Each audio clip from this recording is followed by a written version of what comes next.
My name is Maya, and when I was a child, I had one big dream. I wanted to see the world. Our house was small and simple. It stood on a quiet street in a slow town where almost everyone knew each other. Many evenings I sat near the window and watched the road outside. While other children played games, I imagined something different. I imagined big cities filled with bright lights. I imagined universities where students from many countries studied together. I imagined classrooms where people spoke different languages and shared ideas. One day, I promised myself I would be there. My parents worked very hard to support our family. My father repaired bicycles and motorcycles at a small shop. His hands were always covered with oil, but he never complained. My mother sold vegetables at the local market. Every morning she woke up before sunrise and came home tired in the evening. We were not rich, but our home was full of love. I also had a younger brother named Leo. He was 6 years younger than me. When he was born, I was already old enough to help take care of him. Leo was a curious child. He asked questions about everything: cars, birds, clouds, and even the stars. But the thing he loved most was listening to my stories about the world. "Will you really travel one day?" he once asked. "Yes," I said with confidence. "And when I come back, I will tell you everything I saw."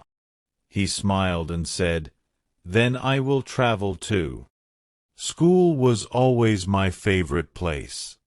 I studied hard and listened carefully to my teachers.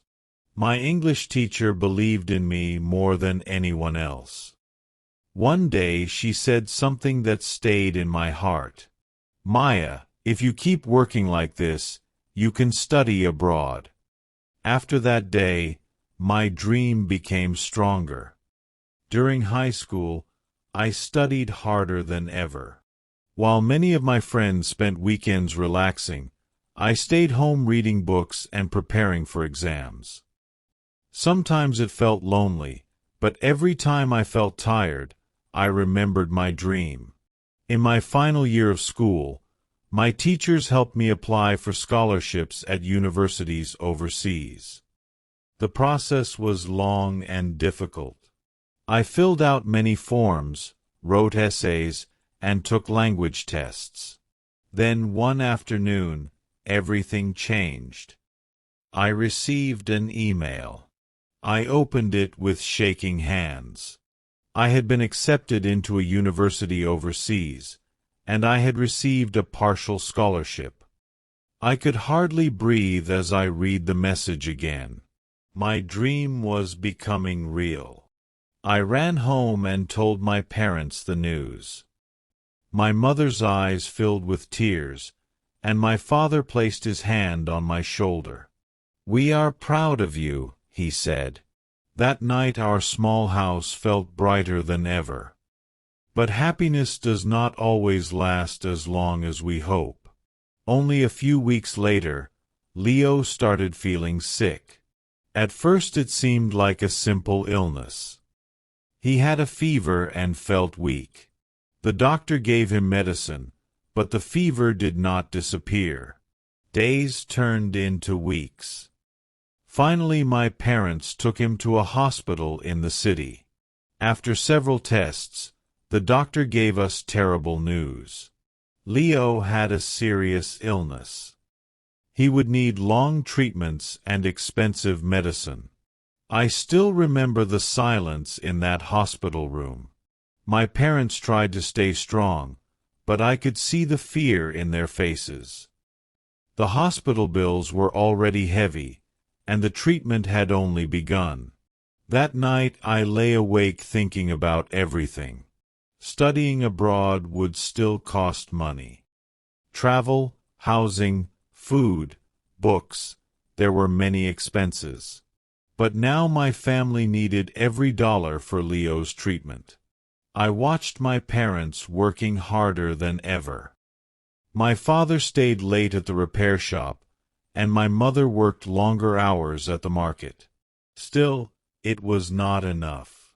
One evening I heard my parents quietly discussing hospital bills at the kitchen table. That was the moment I understood something clearly. My dream had to wait. The next day, I opened my laptop and looked at my university acceptance letter again. The words that once filled me with excitement now felt painful. After a long time, I closed the laptop. That evening I sat with my parents. "I'm not going," I told them gently. They looked shocked. "This is your dream," my mother said.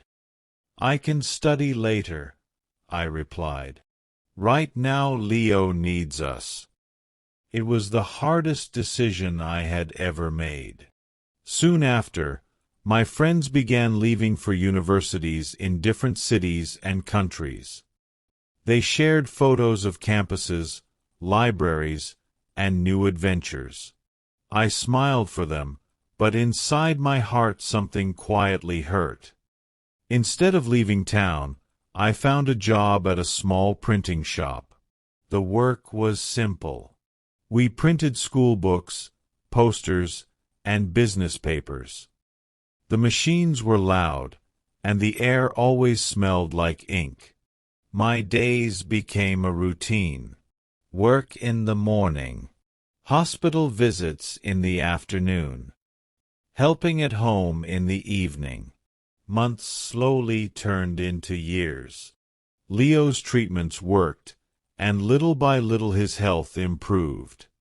Seeing him smile again made every sacrifice feel worthwhile. But sometimes, late at night, I still sat by the same window where I once dreamed about the world. I wondered what my life might have been like if things had been different. Still, I never regretted helping my family. Years passed. Leo grew stronger and eventually graduated from high school with excellent grades. Soon he moved to the city to attend university. The house became quieter without him. Life continued slowly. Then one evening, while cleaning my room, I found something unexpected. My old university acceptance letter. The paper had turned slightly yellow with time. Nearly 8 years had passed. I held the letter and sighed softly. Maybe some dreams are meant to stay dreams. A few weeks later, something surprising happened. One afternoon the door of the printing shop opened, and someone walked inside. It was Leo. He was supposed to be in the city finishing his final exams. "Surprise," he said with a big smile. I laughed and hugged him. That evening we had dinner together at home like old times. Later that night, Leo asked me to sit outside with him. "Maya," he said, "do you remember giving up your chance to study abroad?" "Of course," I said. "I have never forgotten that," he continued. Before I could answer, he took an envelope from his bag and handed it to me. Confused, I opened it. Inside was a university acceptance letter. My name was on it. I looked at him in shock. "How is this possible?" Leo smiled. "For years I have been saving money from internships and scholarships," he explained. "I also applied to a special program for students who delayed their education." My hands trembled as I held the papers. "You sacrificed your dream for me," Leo said softly. "Now it's my turn to help you." Tears filled my eyes. After all those years, the dream I had buried deep in my heart was alive again. I hugged my brother tightly. "You changed my life once," he said. Now I want to change yours.